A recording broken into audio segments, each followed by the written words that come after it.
বন্ধুরা, আপনারা কি পেঁপে চাষ করছেন? আপনি কি পেঁপে গাছের গোড়া মোটা ও গাছ ছোট রাখার কার্যকর কৌশল জানতে চান? আপনি কি জানতে চান কোন সার দিলে পেঁপে গাছের গোড়া থেকে প্রচুর পরিমাণে পেঁপে ধরবে? কেন পেঁপে গাছের পাতা কুঁকড়ে যায়?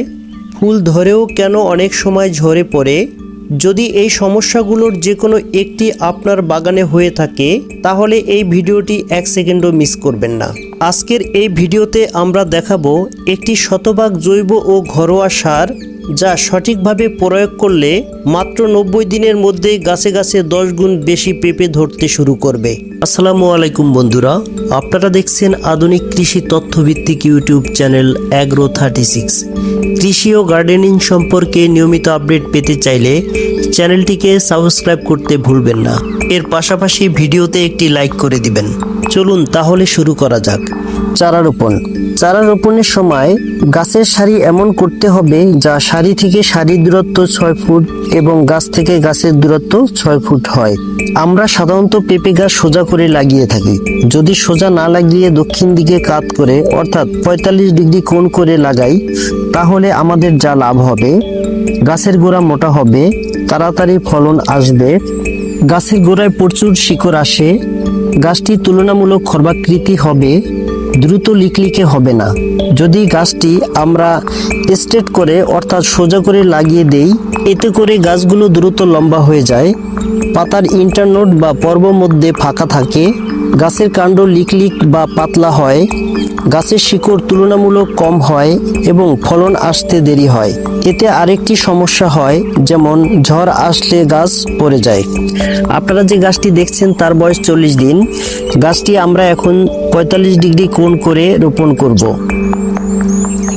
যেহেতু মাদা আগে থেকেই প্রস্তুত করা ছিল তাই চারাটি লাগিয়ে দিব এবং লাগানোর পরে পানি দিয়ে দিব। সারটি তৈরি করার জন্য যা লাগবে: চাল ধোয়া পানি, পাকা কলা, পেঁয়াজের খোসা বা পেঁয়াজ ব্যবহার করা চা পাতা এবং হলুদের গুঁড়া। প্রথমে একটি বাটি নেব। এই বাটির মধ্যে ছোট সাইজের 4টি কলা ছিলে সুন্দরভাবে পেস্ট করে নেব যাতে পানির সাথে সহজে মিশতে পারে। কলার মধ্যে আছে ক্যালসিয়াম ও পটাশিয়াম। এবার কলার পেস্টকে একটি পটের মধ্যে রেখে তার মধ্যে 1 লিটার পরিমাণ চাল ধোয়া পানি দিয়ে দেব।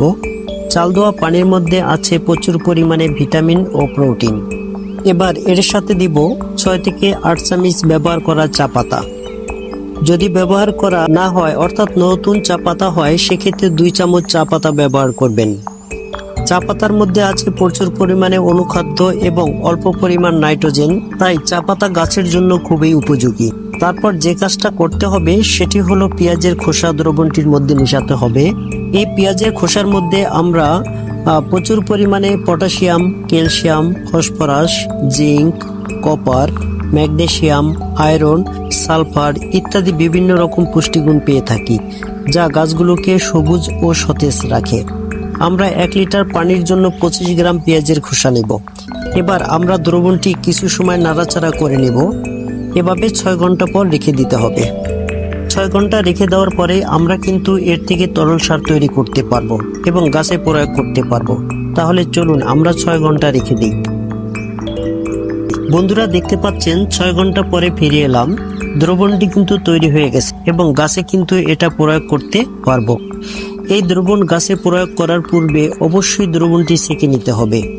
আপনারা যে ধরনের উপকরণ দেখতে পাচ্ছেন সেটি সরাসরি গাছে প্রয়োগ করলে গাছে ফাঙ্গাস এবং নানা ধরনের পোকামাকড়ে আক্রমণ করতে পারে। বন্ধুরা, এই দ্রবণটি একটি কার্যকর তরল সার। এটি ব্যবহার করলে রাসায়নিক সার একেবারেই ব্যবহার করতে হবে না। কিন্তু এই অবস্থায় দ্রবণটি কি গাছে প্রয়োগ করতে পারবো? অবশ্যই না। এই দ্রবণটির সাথে আরও 1 লিটার পানি মেশাতে হবে। আমি 1 লিটার পানি অ্যাড করে নিলাম। যদি এই দ্রবণটি গাছে সরাসরি প্রয়োগ করতাম তাহলে গাছ এটা গ্রহণ করতে পারত না।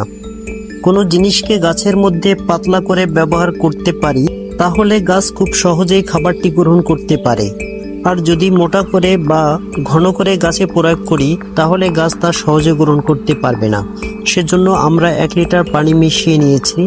এবার এই দ্রবণে অন্য একটি উপাদান মিশাবো, তা হলো হলুদ। হলুদ ব্যবহার করার একটাই কারণ, মাটির মধ্যে যদি ফাঙ্গাস থাকে তাহলে সেই ফাঙ্গাসের জন্য দ্রবণটি কোনো কাজ করতে পারবে না। মাটির মধ্যে ফাঙ্গাসের আক্রমণ না থাকে তাহলে এই দ্রবণটি মাটির মধ্যে কাজ করতে পারে। সেক্ষেত্রে আমরা হলুদের গুঁড়া নিয়েছি। হলুদকে অ্যান্টিফাঙ্গাল ও অ্যান্টিব্যাকটেরিয়াল হিসাবে বাগানে ব্যবহার করা হয়।